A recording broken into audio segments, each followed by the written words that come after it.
right, Competition Tuesday. We're excited about today. We had a light practice yesterday morning. Yesterday was our first Tell the Truth Monday. It was about the big scrimmage that we had on Friday. I was very pleased with the organization of the scrimmage, the game type preparation by our coaches. All these preseason games are designed, although we're going against each other, designed to give the feeling of a game, getting prepared for a game, and see how we do on the live action. I thought our team did very well on both sides of the ball. Defense got more pressure than usual. We had a large number of would have been sacks. Obviously, I called it early. There were some one-on-one wins. There were some protection breakdowns. Our offense made some big plays. There were some huge plays made for some young players, especially Eric Gilbert. He looked phenomenal on a couple of big-time plays. I thought Miles did very well. Had some things to improve on. Our young quarterbacks made some good plays. I thought our running backs ran the ball very well. Our linebackers played hard. And there was an improvement in our defensive ends. I thought those guys played very well. We still got a long ways to go, but it was a good first preseason game, number one. Today is our first Competition Tuesday. I know our guys are looking forward to a tough, hard-nosed practice. Any questions?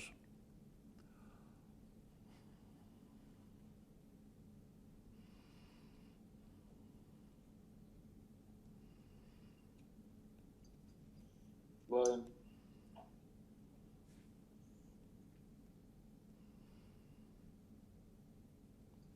William Weathers, you're unmuted. Coach, I know you can't speak to many specifics about this past weekend, but I wanted to kind of get your feeling on the class of 2021 and kind of the gathering they kind of helped put together. Obviously, there was no contact and can be no contact between the staff and these guys, but to see the lengths they went through to try to organize something away from the coaching staff, whether it's commitments, prospects, and obviously it can only benefit the program going forward. Yeah, well, we have some great leaders that are already committed to us, and we have some outstanding players that are thinking about coming here. And I guess they got tired of waiting, and they wanted to come to Baton Rouge, and they arranged it on their own. From what I'm hearing, they had a tremendous weekend. They did a lot of great things together. I think it only brings our recruiting class closer. I wish that, because of COVID-19, obviously that's the rule, but I wish the rule would have been different to where we could be with them and have a complete weekend and pay their way. But they did what they could. Obviously, other schools are doing it, so we went ahead and did it also. Our recruits decided to do it because they've been to other schools. I thought it was very beneficial from what I'm hearing. I'm talking to most of the recruits today and tomorrow.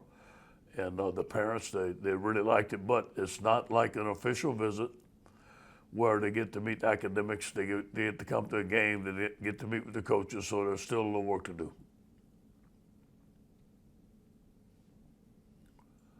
Hey, Coach, good morning. Jacques from WAFB. Coach John Emery, last year I think I heard you say he just needed to maybe hit the weights a little harder, and like basically any true freshman needed mature a little bit. What have you seen out of him over the last year, and what does he need to do to get some carries this year? We just talked about our roster this morning with the coaching staff, and John has made tremendous improvement. Obviously, came in as a great talent, great young man right there from Destrehan, was the top running back coming out of the country. Had some ball security issues last year, has not had those ball security issues this year, is catching the ball very well out of the backfield, is playing on special teams, become an every down back, can catch the ball, can protect, can run the ball inside, outside. He's considered a starter, as is Chris Curry and Tyron Davis. I think those three guys are considered starters in our mind. So he's doing very well.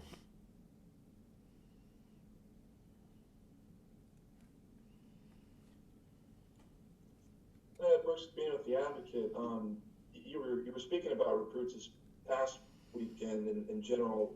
For the season upcoming, I mean, how are you and your staff and maybe teams in general going to handle, times during the coronavirus where you'd have official visits maybe on game day? And I don't know, how do you see that playing out this fall and how to approach that? You know, obviously it's still a dead period. Hopefully that they let them come to our games, and we don't know that yet. We haven't been told that yet. Right now, the early signing period is still in December, so we have 18 commitments now. We got 7 more to go. Hopefully, most of them decide to sign in December. But some of them we haven't seen play, and hopefully we can go out and see them play. It's a different year. We have to trust our evaluation off of tape, and trust that they see enough in the university to sign in December if they can't come visit. It's definitely is different.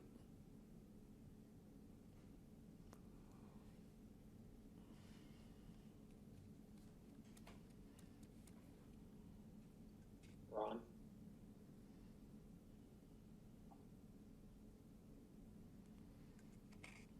Yeah, Ed, I mean, just from watching games on TV, it seems like it's really difficult for teams to kind of get into the game because there's no crowd. And I'm sure you probably watched a couple of minutes this weekend, and probably like, it just seems that's the same atmosphere. Can you talk about, what you're trying to do to try to jack your team up, because you got to kind of self-manufacture some energy. Yes. Well, we try to do it every day in practice, and that's why we practice with a lot of energy. And we told our team we're going to have to provide our own energy in Tiger Stadium on Friday for the scrimmage. And for the most part, they did good. But you know what? There's no way that we can duplicate the energy that our fans give us. So hopefully we can have some fans. I don't know how many we're going to have, but whatever it is, it's definitely going to be different, Ron. It's definitely something that we have to deal with. And, I think I had the best strength staff in America, led by Tommy Moffitt. Those guys are always screaming and clapping. But we definitely have our work to do this year. Now, saying that, we still have to win the game. It's the same for the other team. So we're going to have to deal with it. And the team that can deal with it the best is going to win.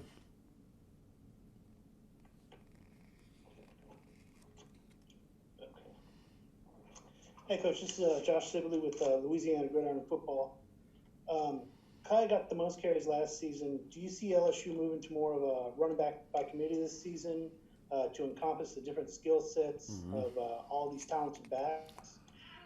I see that. I can see, especially in the beginning of the year, using all 3 backs, maybe 4, giving them a shot to see what they can do. But if a back is hot and he's having a great game, we're not going to take him out. I want the best. I want our guys to do what they do best, whether it be catching the ball, blocking, outside runs, inside run. Let's use the running back that can do that skill the best. When the ball is in the red zone, I want the ball in our best player's hands, whoever that player may be. So I think the situation will dictate itself of who's going to be playing to start off the game. Now, if a guy's the best in every situation, he plays.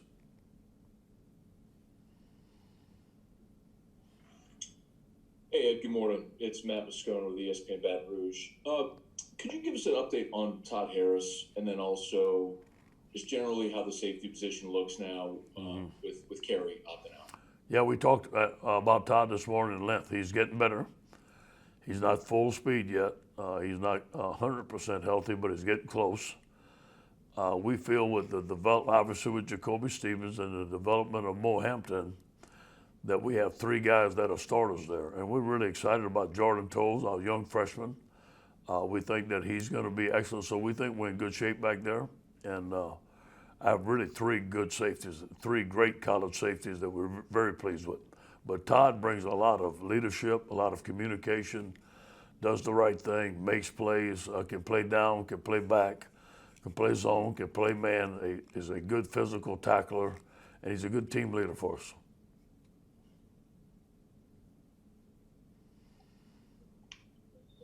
Hey, Coach, Shannon Jones with Fox 41 in Baton Rouge. When you talk about the running back position and how Chris Curry's been developing, what momentum has he carried over since last year, and do you think that has a possibility of elevating him to be in the lead back going into this season? Yeah, the big game that he had, obviously he waited his turn and had an excellent game and provided a spark for us when Clyde was down. I think that gives him some confidence. I think it gives him motivation for this year. And he also can use Clyde as an example. Last year, nobody thought that Clyde would have the year that he did, except his teammates and his coaches, and we even surpassed that. And, you know, where's the next LSU great back, and where's this and where's that? And then all of a sudden, Clyde has a great year. And I do believe one of those backs, or maybe a couple of those backs, or maybe all three of them will have that type of year this year.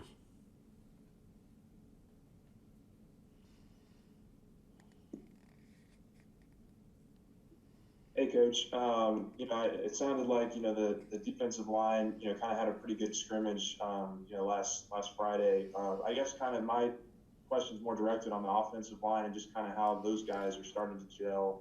Obviously, with the preseason scrimmage now, I mean, are those guys getting more tight knit and becoming more of a unit the last couple of weeks? Yeah, I think the acquisition of Liam Shanahan really helped us out. He's smart, makes all the calls at center. That's where it all starts. The communication, it goes down the line of scrimmage. So he's given our offensive line confidence that he can do it. Obviously, a veteran player, very smart. So it starts with him. And then you got to start our left tackle, Daryl Rosenthal. I think that he is going to have an excellent year. He's a big-time athlete, as we know from Faraday, that plays defense, offensive defense in high school, moved over athletic tackle. Ed Ingram has a lot of experience. And then Austin Douglas, obviously we won a championship with Austin right there, and then Chason Hines. So we feel good about our first five. We got to be able to develop depth because as we know, at offensive line, we don't want it to happen, but somebody's going to get hurt. Somebody's going to have to step up, and it's more than likely going to be a young player. We need to get them ready.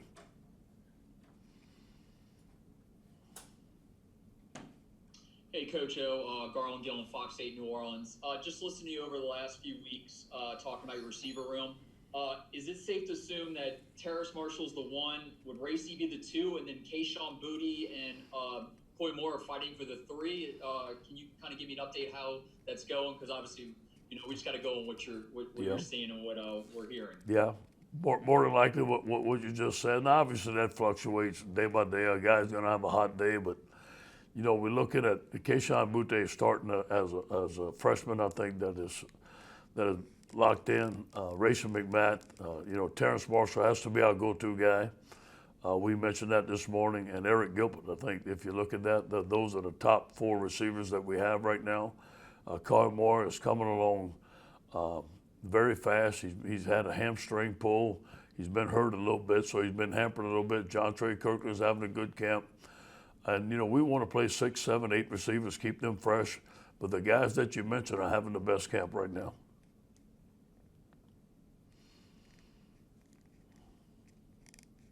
Hey, Coach, this is Shay with 24/7.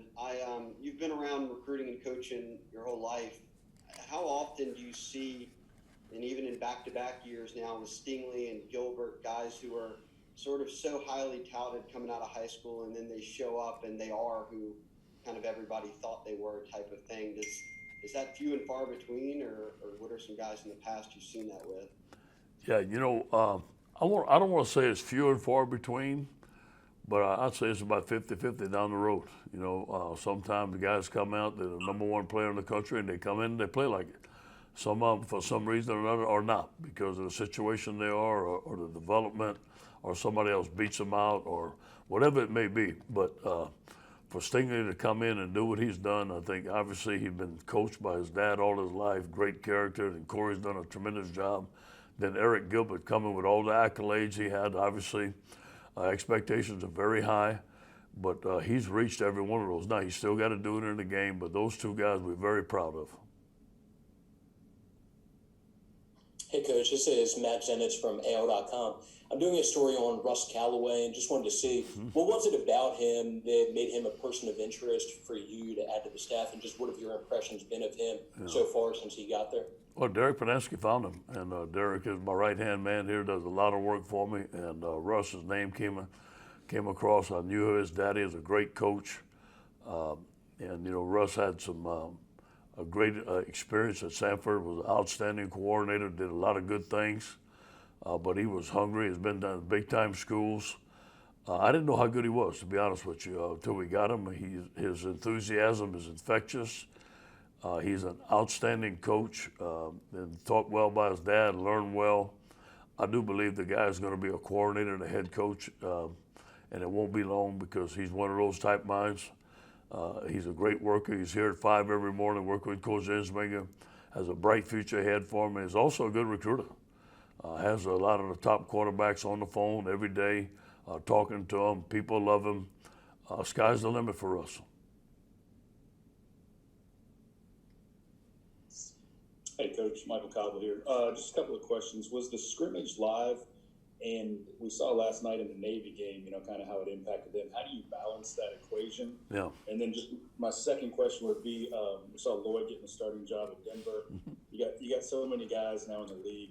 Will you pay more attention on Sundays, or are you still too busy to really be able to devote any time to them? Well, I'm answering the last one. Obviously, we're proud of Lloyd. We're proud of all our young men. Proud of Tre'Davious White, the big-time contract he got. On every Tuesday, not today because they haven't played, we make a cut-up and we show, Doug shows a cut-up of all our NFL guys that are doing very well. So we honor them every Tuesday. We keep up with them. We know what they're doing.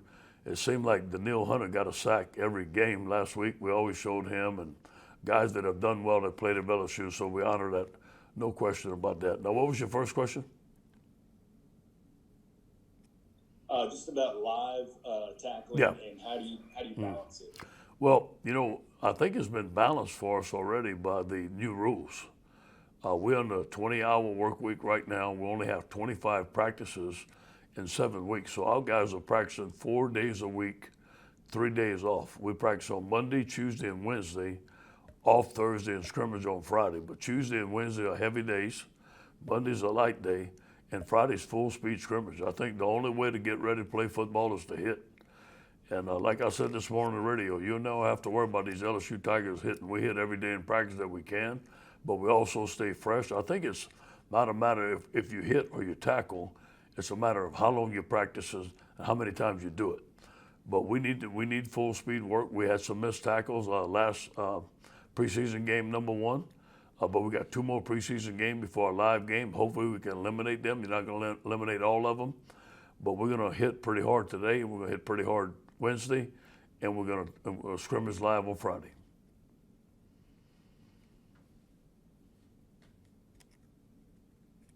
Hey, this is Scott Ravelay from The Advocate.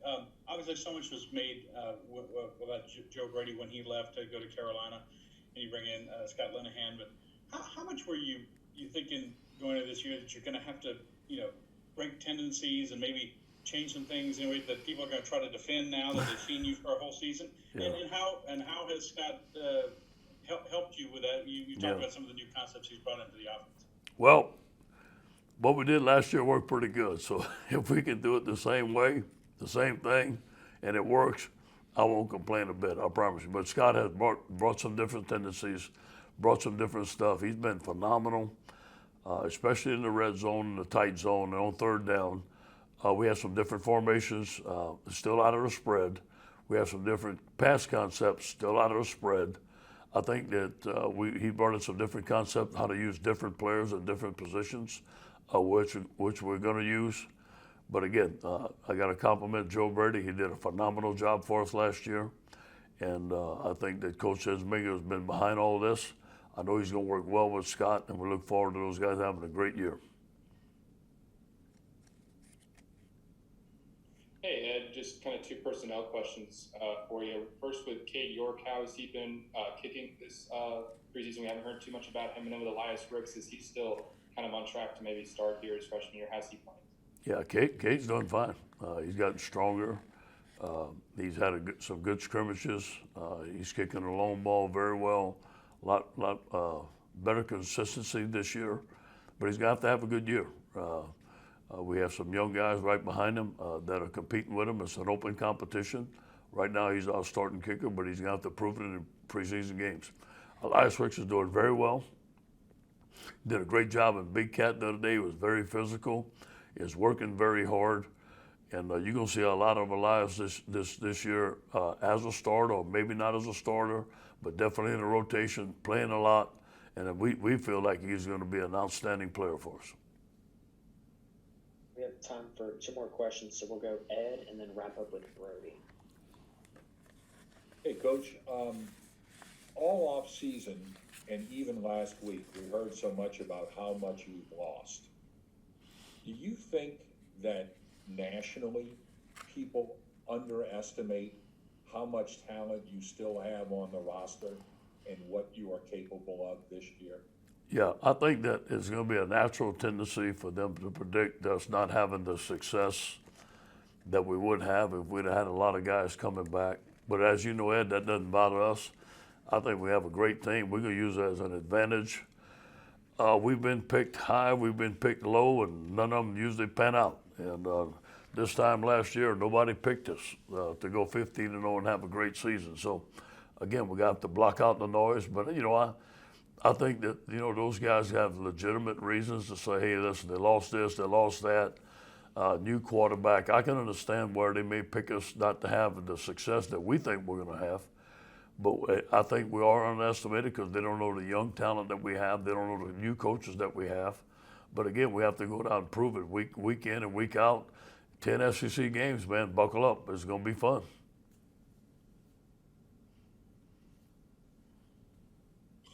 And then I guess we'll end with a little Miles Brennan. And you said, you know, you like what you saw, I guess, in the scrimmage. What looked good in that, and then what do you think he still needs to work on? I think his command of the offense, his pocket presence, still seeing the field a little bit better, making quicker decisions, knowing where to go with the ball, maybe in a pre-snap read or right after the snap. All things that it takes experience. But overall, we're very pleased with Miles.